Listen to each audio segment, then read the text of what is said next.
Welcome to టీ5 news బులెటిన్ల ముందుగా headlines.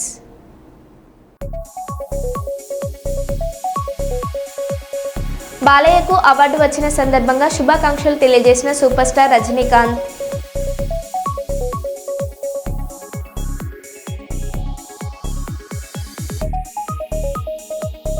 Seethakka down down అంటూ urea కోసం రైతుల నిరసన.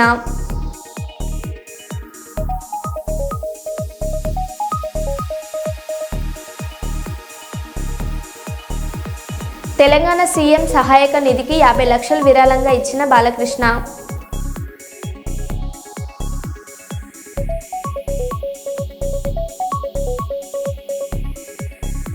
ప్రయాణికుల ప్రాణాలతో కూటమి ప్రభుత్వం చెలగాటం.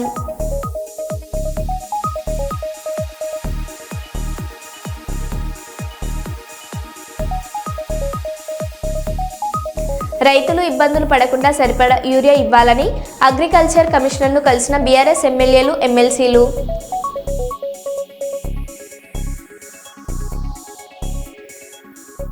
ఇక వివరాల్లోకి వెళ్తే, వరంగల్ జిల్లా నెక్కొండ, ఖానాపూర్ మండలాలలోని మహాత్మా జ్యోతిబా పూలే గురుకుల పాఠశాలను ఆకస్మికంగా తనిఖీ చేసిన కలెక్టర్ సత్యశారద. పాఠశాలలోని వంటశాల, స్టోర్ రూమ్, విద్యార్థులకు అందిస్తున్న ఆహారంతో పాటు హాస్టల్ పరిసరాలను పరిశీలించిన. విద్యార్థులతో ఆటలాడి అనంతరం కలిసి భోజనం చేసిన కలెక్టర్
బాలయ్యకు అవార్డు వచ్చిన సందర్భంగా శుభాకాంక్షలు తెలియజేసిన సూపర్ స్టార్ రజనీకాంత్.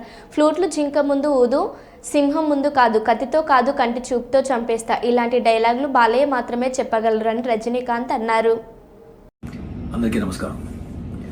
ఫ్లూటు జింక ముందు ఊదు, సింహం ముందు కాదు, కత్తితో కాదురా, కంటి చూపుతో చంపేస్తా, ఇలాంటి పంచలాగు ఓన్లీ బాలయ్య గారు చెప్తేనే బాగుంటుంది, కానీ వేరేవారు చెప్తే బాగుంటుంది. బాలయ్య అంటే పాజిటివిటీ అండి.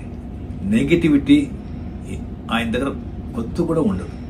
ఆయన ఎక్కడ ఉంటారో అక్కడ సంతోషం, ఆ నవ్వు, ఆ పాజిటివిటీనే ఉంటుంది. ఆయనకు పోటీ ఆయనే, మీరు ఎవ్వరూ లేరు. బాలయ్య గారి పిక్చర్ బాగా ఆడుతుందంటే ఆయన అభిమానులు మాత్రం కాదు, అందరు ఆర్టిస్ట్ అభిమానులు సంతోషపడతారు. అది ఆయన స్ట్రెంత్. ఇప్పుడు ఆయన వచ్చి సినిమా ఇండస్ట్రీలో 50 years కంప్లీట్ చేస్తుంటారు. దానికి నా అభినందనలు. ఆయన వచ్చి ఇంకా సినిమా ఇండస్ట్రీలో ఇలాగే యాక్ట్ చేస్తూ పాజిటివిటీ స్ప్రెడ్ చేస్తూ సంతోషంగా ఇంకా 75 years కంప్లీట్ చేయాలని ఆ దేవుడితో ప్రార్థిస్తాను. I love you Balayya. Thank you. అసెంబ్లీకి రాకుండా ఫామ్ హౌస్లో ఉంటే ఎలా? ఎమ్మెల్సీ విజయశాంతి. కాళేశ్వరం గురించి మాట్లాడాలంటే కేసీఆర్ సిక్ అవుతారు. అసలు సభకే రానని చెప్పి తన పదవికి కేసీఆర్ రాజీనామా చేయాలి. గత బీఆర్ఎస్ ప్రభుత్వం చేసిన తప్పులను సరిచేస్తున్నామని ఎమ్మెల్సీ విజయశాంతి అన్నారు. వాళ్ళ పరిపాలనలో అనేక సమస్యలు ఉన్నాయి. వాళ్ళు చేసిన తప్పుల వల్ల వాళ్ళందరూ అవస్థ పడుతున్నాం. వాళ్ళు సక్రమంగా చేస్తుంటే ఉద్యమాలతో వచ్చిన వాళ్ళు టీఆర్ఎస్, కేసీఆర్ ఇవాళ మొత్తం రాష్ట్రాన్ని అప్పుల రాష్ట్రంగా చేసి వాళ్ళు అనేక సమస్యల్ని ఎక్కడ వేసిన గొంగులు అక్కడే ఉంటుంది. సో దాన్ని మొత్తం సెటిలైట్ చేయడానికి మా ప్రభుత్వం ఉంది, చేస్తుంది, ఇంకా కూడా చేస్తుంది. కొంత టైం పడుతుంది. ఒకే రోజు అద్భుతాలు జరగవండి. ఎందుకంటే వాళ్ళు చేసిన తప్పులు, మరి అప్పులు అన్ని చోట్ల పెట్టారు. మనం అన్నీ సెటిలైట్ చేయాలని కొంచెం టైం పడుతుంది. కాబట్టి ముందు ఈ వరదల్లో చిక్కుకున్న వాళ్ళందరికీ వాళ్ళకి ఏదైనా తొందరగా వాళ్ళకి అందేటట్టు చేయాలని మేమందరం కోరుకుంటున్నాం. మా ప్రభుత్వాన్ని కూడా అడుగుతున్నాం. ఎందుకంటే చాలామంది అన్నీ కోల్పోయారు పాపం. నిజంగా పంట నష్టం కావచ్చు, అసలు మొత్తం ఇంట్లో సామాన్లు పోయినాయి, బట్టలు పోయినాయి, తినడానికి తిండి కూడా లేదు, అంత దారుణమైన పరిస్థితి. సార్ నేనేం కోరుకుంటున్నానంటే కొంచెం అందరం ఎవరెవరు బట్టలు అన్ని సామాన్లు పోయినాయి కొంచెం మా అందరం తలా ఒక చెవి వేసి వాళ్ళకి ఏదైనా అందించాలని మేము కోరుకుంటున్నాం. అలాగే ముఖ్యమంత్రి గారికి కూడా మేము రిక్వెస్ట్ చేయదలుచుకున్నాం. కేసీఆర్ ఎందుకండి అసెంబ్లీకి రాడు? ఆయన ఎన్నుకున్నది అసెంబ్లీకి రావాలని కదా, ప్రజల సమస్యల్ని ప్రజల సమస్యల మీద కొట్లాడాలి కదా, ఆయన కూడా మాట్లాడాలి కదా. ఆయన ఫామ్ హౌస్లో ఉంటే దానికి అర్థం ఏంటండి? అసలు ఆయనకి ఇంట్రెస్ట్ లేదండి. సో టీఆర్ఎస్ పార్టీ టోటల్గా ఇంట్రెస్ట్ లేదు. వాళ్ళ బరదల్లో చిక్కుకుని అల్లాడిపోతున్నప్పుడు వాళ్ళ గురించి మాట్లాడాలి కదా, రావాలి కదా. ఏమి రాడు. కాళేశ్వరం కమిషన్ కొట్టాడు ఆయన, మరి ఎక్కడికి వెళ్ళిపోయింది ఇది?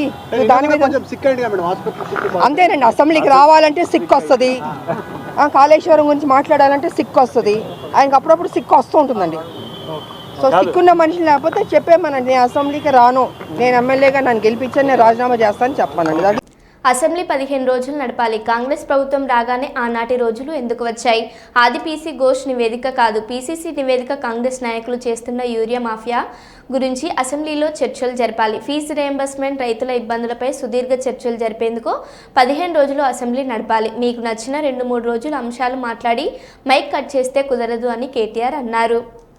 మరి ఎందుకు ఈరోజు కాంగ్రెస్ ప్రభుత్వం రాగానే తిరిగి ఆనాటి రోజులు మళ్ళీ చెప్పులు లైన్లో పెట్టి, ఆధార్ కార్డులు లైన్లో పెట్టి, ఎరువుల కోసం లైన్లు కట్టి వర్షంలో పండుగ రోజు కూడా తడిచిపోయే పరిస్థితి ఎందుకు వచ్చింది? దీనికి కారణం ఎవరు? కాంగ్రెస్ ప్రభుత్వం చెప్పాలని చెప్పి మేము డిమాండ్ చేస్తున్నాం. తూతూ మంత్రంగా 4 రోజులు అసెంబ్లీ నడపడం కాదు, 15 రోజులు అసెంబ్లీ నడపాలే. రైతుల అన్ని సమస్యలు, వర్షం అధిక వర్షం వల్ల, వరదల వల్ల ఇవాళ పంట నష్టపోయిన రైతుల గురించి కానీ, ఎరువులు సకాలంలో మీరు ఇవ్వలేకపోవడం వల్ల బ్లాక్ మార్కెటింగ్ కాంగ్రెస్ నాయకులు ఎవరైతే చేస్తున్నారో, యూరియా మాఫియా ఎవరైతే కాంగ్రెస్ నాయకులు చేస్తున్నారో వాళ్ళ వల్ల రైతులు పడుతున్న అవస్థల గురించి కూడా బ్రహ్మాండంగా సుదీర్ఘంగా చర్చించే అవకాశం ప్రభుత్వం ఇవ్వాలి.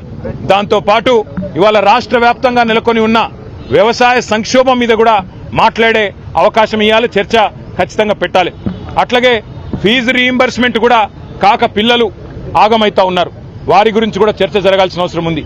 రాష్ట్రంలో వర్షాల వల్ల చాలా చోట్ల అకాల వ్యాధులు, సీజనల్ వ్యాధులు వచ్చి ప్రజలు అవస్థలు పడతా ఉన్నారు, దాని గురించి కూడా సుదీర్ఘంగా చర్చ జరగాల్సిన అవసరం కూడా ఉంది.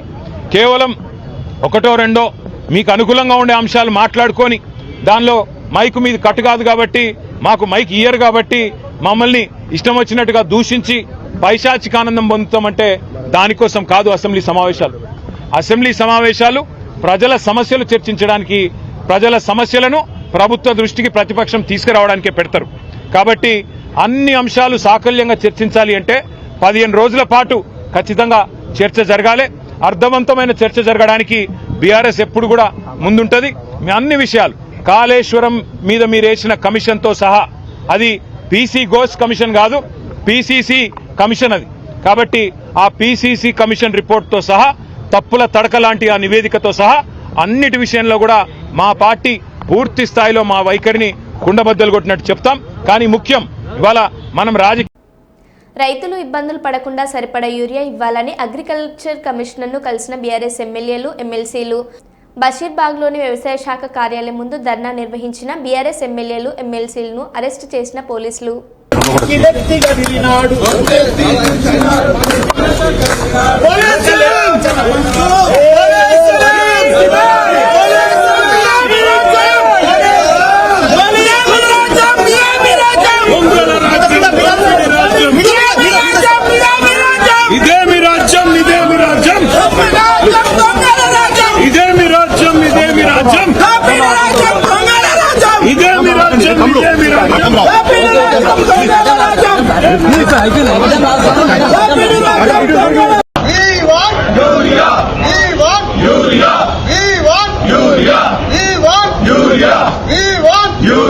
రైతులకేమో ఖాళీ సంచులు, రైతులకేమో ఖాళీ సంచులు,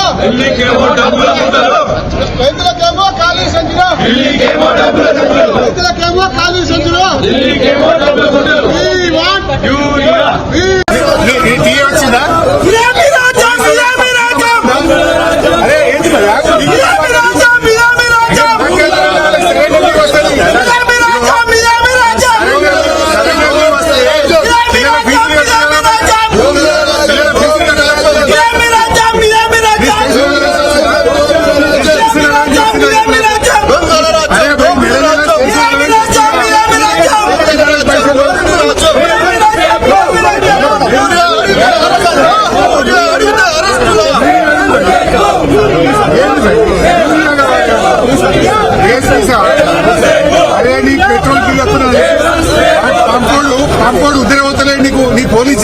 పెట్రోల్ పైసలు ఇస్తారు రేవంత్ రెడ్డి.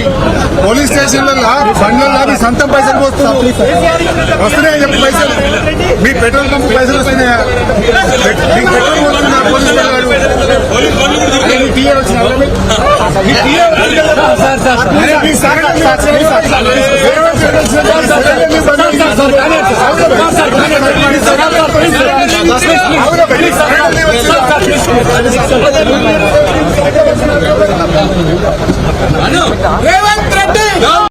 సీతక్క డౌన్ డౌన్ అంటూ యూరియా కోసం రైతుల నిరసన. ములుగు గోవిందరావుపేట మండల కేంద్రంలో యూరియా కోసం జాతీయ రహదారిపై రైతుల రాస్తారోకో. వారం రోజులుగా తిరుగుతున్న ఒక్క బస్తా యూరియా దొరకడం లేదని అధికారులు రేపు మాపు అంటూ కాలం వెల్లదీస్తున్నారని రైతుల ఆగ్రహం.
తెలంగాణ సీఎం సహాయక నిధికి 50 లక్షలు విరాళంగా ఇచ్చిన బాలకృష్ణ రాష్ట్రంలో అకాల వర్షాలతో నష్టపోయిన రైతులకు సహాయంగా 50 లక్షల విరాళం ప్రకటించిన సినీ నటుడు నందమూరి బాలకృష్ణ.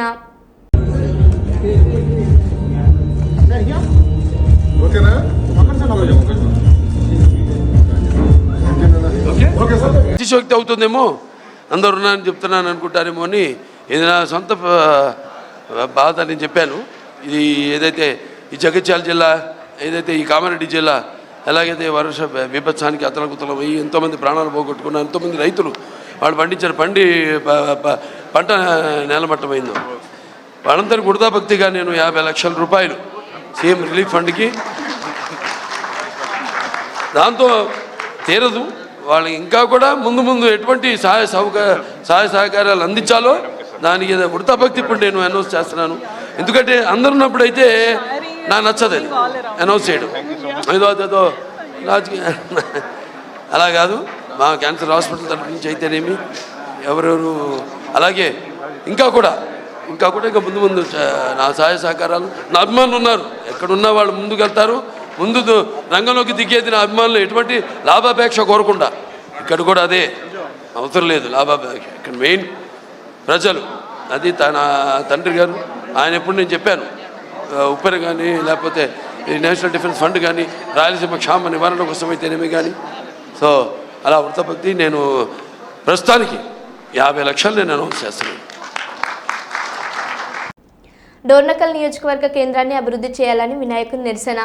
నాయకులు అధికారులు స్పందించాలంటూ వినాయకుడితో కలిసి వినూత్న నిరసన కార్యక్రమం నిర్వహిస్తున్న డోర్నకల్ మున్సిపల్ కేంద్రానికి చెందిన యువకుడు లవకుమార్. యునైటెడ్ డోర్నకల్ వ్యవస్థాపకుడిని. నాకు ఇప్పుడు 35 ఏళ్ళు. నేను పుట్టిన కాడ నుండి డోర్నకల్ ఇట్లనే ఉంది, మారలేదు. ఏ అభివృద్ధి కూడా జరగలేదు. కాలువలు కట్టలేదు, రోడ్లు కట్టలేదు, ఒక కాలేజ్ లేదు, ఒక హాస్పిటల్ సరైన హాస్పిటల్ సదుపాయం లేదు. వీధి కుక్కలు పందులు తిరుగుతూనే ఉన్నాయి. పారిశుద్ధ్యం లేదు, చెత్త ఎత్తడం లేదు, ఎక్కడ చెత్త అక్కడే ఉంది. ఎన్నోసార్లు నిరసన తెలిపాను, ఎందరో మహానుభావులు నిరసన తెలిపారు, నేను తెలిపాను, యువతంతా నిరసన తెలిపారు. కానీ అధికారులు పట్టించుకోలేదు. కనీసం గణేశుడు మన వినాయకుడైనా ఇలా నిరసన తెలిపితే ఇప్పటికైనా అధికారులు స్పందించి డోర్నకల్ని అభివృద్ధి బాటలో నడిపిస్తారని, నాయకులు మేల్కొని డోర్నకల్ని అభివృద్ధి బాటలో నడిపిస్తారని, పారిశుద్ధ్యం, వీధి కుక్కలు, ఇంటర్ డిగ్రీ కళాశాల, 100 పడకల ఆసుపత్రి, సీసీ రోడ్లు, పారిశుద్ధ్యం, చెత్త సేకరణ, కూరగాయల మార్కెట్ నిర్మాణం ఇవన్నీ చేపడతారని గణేశుడు నిరసన తెలిపినందుకైనా ఇవన్నీ చేపడతారని కోరుకుంటున్నాను. రాహుల్ గాంధీ ఓట్ చోరీ అంటున్నాడు, కానీ పార్లమెంట్లో ఎందుకు తెలంగాణలో బీసీలకు 42% రిజర్వేషన్ల గురించి మాట్లాడడం లేదు? ఎంపీలు పార్లమెంటులో మాట్లాడడం లేదు, కొట్లాడడం లేదు. ఎమ్మెల్యేలు ఇక్కడ శాసనసభలో మాట్లాడితే ఏం లాభం అని కేటీఆర్ అన్నారు. అలాగే ఇంకొక మాట కూడా నేను అడుగుతా ఉన్నా అధ్యక్ష. ఎస్, రాహుల్ గాంధీ గారు ఒక నినాదం ఇచ్చారు అధ్యక్ష. జిత్నా ఆబాదీ ఉత్నా హక్, జిత్నీ బాగేదారి ఉత్నీ ఇస్సేదారి. మంచి మాట అధ్యక్ష, మంచి మాట, మంచి ఆలోచన, డెఫినెట్లీ ఆచరణీయం, అనుసరణీయం, తప్పకుండా సాధించాలి. కానీ నేను అడుగుతా ఉన్నా అధ్యక్ష, రాహుల్ గాంధీ గారు ఇవాళ ఓట్ చోరీ గురించి దేశం అంతా మాట్లాడుతున్నారు. మరి 42% రిజర్వేషన్ విషయంలో ఇక్కడ జరిగిన ప్రయత్నాన్ని ఎందుకు వారు పార్లమెంట్లో లేవనెత్తలేరు? కాంగ్రెస్ పార్టీకి 100 మంది ఎంపీలు ఉన్నారు అక్కడ. మీరెందుకు గట్టిగా పట్టుబడతలేరు? పార్లమెంట్లో 42% మీద అక్కడ కదా జరగాల్సింది చర్చ, అక్కడ కదా జరగాల్సింది రాజ్యాంగ సవరణ. అక్కడ చేయాల్సిన ప్రయత్నం చేయకుండా ఇక్కడ ఎంత చేస్తే కంఠశోష తప్ప ఏమొస్తుంది అధ్యక్ష? అల్టిమేట్ గా చేయాల్సిన చోట చేయాల్సిన కాడ ప్రయత్నం చేయకుండా ఇక్కడ ఉండే మన బీసీ బిడ్డల్ని మభ్యపెట్టడానికో, రేపు స్థానిక సంస్థల ఎన్నికల్లో కొంత ప్రయోజనం పొందడానికో ప్రయత్నం చేసినా ఇవాళ మేధావులు, జస్టిస్ ఈశ్వరయ్య గౌడ్ లాంటి మేధావులు, మన మాజీ రిటైర్డ్ అధికారి చిరంజీవులు గారు లాంటి మేధావులు అందరూ కూడా మాట్లాడుతున్నారు. బలహీన వర్గాల బిడ్డలు బయట వేదికల్లో మాట్లాడుతున్నారు. రాజ్యాంగ సవరణ చేయాలని చెప్పి కోరుతా ఉన్నారు. వరంగల్ జిల్లా చింతనెక్కొండ గ్రామంలో ఎన్ని రోజులైనా యూరియా దొరకకపోవడంతో కడుపు మండి పత్తి పంటను పీకేస్తున్న రైతన్న. రేవంత్ రెడ్డి చేసిన మోసాలు మాకు పత్తి చేను పీకి మా కడుపు ఏమి లేదు. ఇగో ఇట్లా మక్కదులు వేసుకొని మాకు పొట్టకు లేకుండా యూరియా దొరకలేదు, నాకు ఇబ్బంది పెడతాడు. అందుకనే మేము పత్తి చేను అన్ని ముఖం ఇగో అన్ని తీస్తున్నాం. ఇగో మొత్తం మక్కదులు వేసి అని చేస్తాం. మాకు కాంగ్రెస్ ప్రభుత్వంలో రేవంత్ రెడ్డి చేసిన మోసాలు మాకు ఎక్కడేం జరగలేదు. మేము పత్తి బిస్తున్నాం. రైతు నేను ముఖ్య హెమ్లా కొడుకు, నేను చింత లేకుండా ఊటితండా అట్లా అది అట్లా. రేవంత్ రెడ్డి చేసిన మోసాలు మాకు పత్తి చేను పీకి మా కడుపు ఏమి లేదు. ఇగో ఇట్లా మక్కదులు వేసుకొని మాకు పొట్టకు లేకుండా యూరియా దొరకలేదు, నాకు ఇబ్బంది పెడతాడు. అందుకనే మేము పత్తి చేను అన్ని ముఖం ఇగో అన్ని తీస్తున్నాం. ఇగో మొత్తం మక్కదులు వేసి అని చేస్తాం. మాకు కాంగ్రెస్ ప్రభుత్వంలో రేవంత్ రెడ్డి చేసిన మోసాలు మాకు ఎక్కడేం జరగలేదు. మేము పత్తి బిస్తున్నాం. రైతు నేను ముఖ్య హెమ్లా కొడుకు, నేను చింత లేకుండా ఊటితండా అట్లా అది అట్లా. జనగామ జిల్లా పాలకుర్తి మండల కేంద్రంలోని రాజీవ్ గాంధీ చౌరస్తాలో భారతీయ జనతా పార్టీ మండల అధ్యక్షులు మారం రవికుమార్ ఆధ్వర్యంలో రాహుల్ గాంధీ దిష్టిబొమ్మ దగ్ధం చేసిన బీజేపీ శ్రేణులు. ఈ సందర్భంగా బీజేపీ రాష్ట్ర నాయకులు దొంగరి మహేందర్ మాట్లాడారు.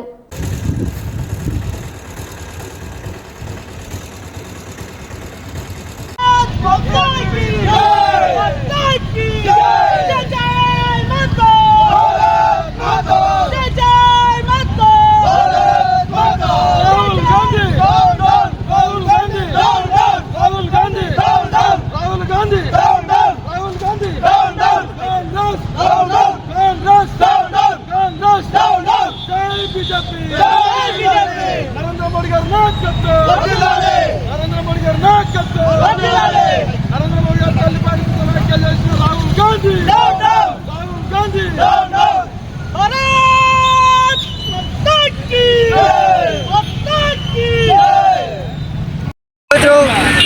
ప్రతిపక్ష హోదాలో ఉండేటువంటి రాహుల్ గాంధీ గారు నరేంద్ర మోడీ గారిపై, నరేంద్ర మోడీ గారి యొక్క తల్లి గారిపై విచక్షణ రహితంగా, విచక్షణ లేకుండా పెద్దలను గౌరవించాలనేటువంటి విచక్షణ కోల్పోయి తల్లి గారిపై అనుచిత వ్యాఖ్యలు చేసినటువంటి ఏదైతే రాహుల్ గాంధీ గారు ఉన్నారో వెంటనే వారి ఎంపీ పదవికి రాజీనామా చేయాలి.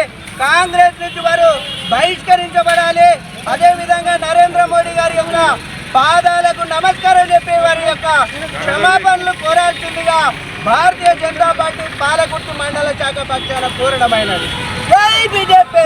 స్థానిక సంస్థల ఎన్నికల్లో బీసీలకు 42%, ఎస్సీ ఎస్టీలకు 2001 జనాభా లెక్కల ప్రకారం రిజర్వేషన్లు కల్పించి ఎన్నికలు నిర్వహించాలని కేబినెట్ 42% ఎన్నికలు నిర్వహించాలి.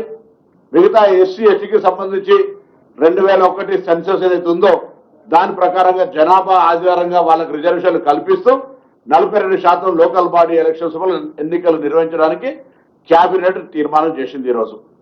మైబాద్ జిల్లా డోర్నకల్ నియోజకవర్గం మరిపడ మండల కేంద్రంలో యూరియా కోసం వచ్చిన రైతులకు తీవ్ర అవమానం.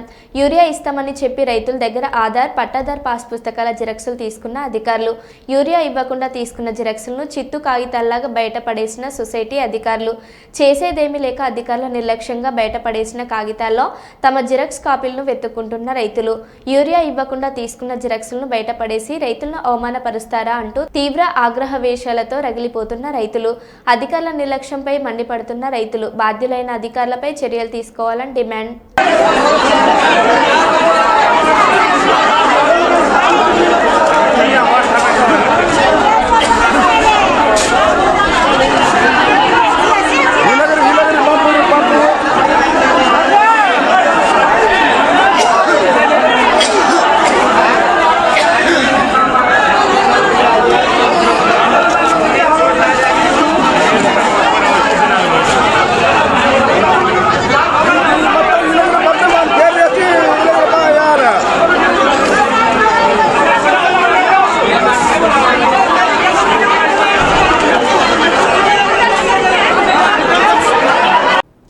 నిజామాబాద్ జిల్లా బోధన్ పట్టణంలోని రాకాసిపేటలో ఉన్న ఎస్సీ హాస్టల్ పరిస్థితి అధ్వానంగా మారింది.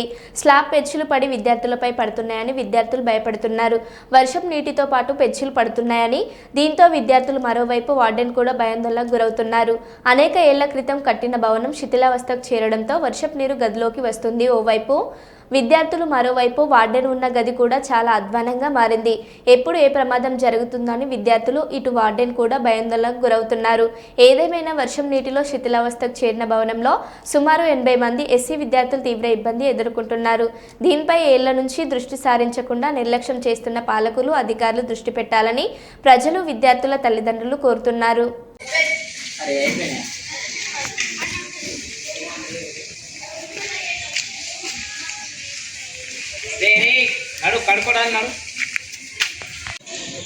ప్రస్తుతం నిజామాబాద్ జిల్లా బోధన్ మండల కేంద్రంలోని బోధన్ పట్టణ కేంద్రంలోని ఎస్సీ బాయ్స్ హాస్టల్లో ఉన్నాం. ఈ బాయ్స్ హాస్టల్ గతంలో ఇది స్కూలు. ఈ స్కూల్లో ఎస్సీ బాలుర వసతి గృహం పెట్టడం జరిగింది. ఇక్కడ 82 మంది విద్యార్థులు ఉన్నారు. 1, 2, 3 రూమ్లు ఉన్నాయి. Office room.